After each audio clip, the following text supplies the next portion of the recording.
Poeti shqiptar Claudio Findiku prezanton librin e tij me poezi Amami, më dashuro.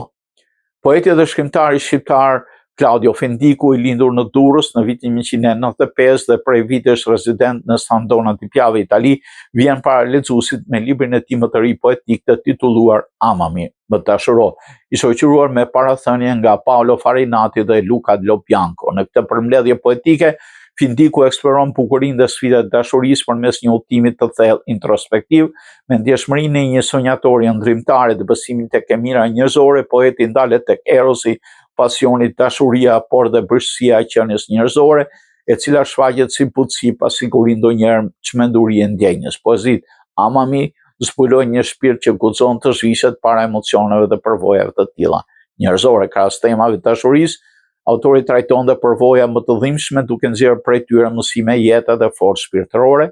Vuajtja dhe zhgënjimi shndrohen në nxitje për shpresë dhe rikthim sereniteti, qetësia. Në vargjet e tij jeta paraqitet si një sfidë vazhdueshme ku edhe në rrësirë mund të gjendet dritë. Në Amami nuk mungojnë as temat qytetare dhe sociale. Findiku ngre zërin kundër racizmit, porçarjes, duke konsideruar dashurinë një mjet për rrëzimin e mureve dhe ndërtimin e pak. Një vend të veçantë dhe libër Zë dhe Ateu, Durrësi dhe Shqipëria shfaqet si hapësira të kujtesës dhe nostalgjisë të lidhur me identitetin e fortë të autorit.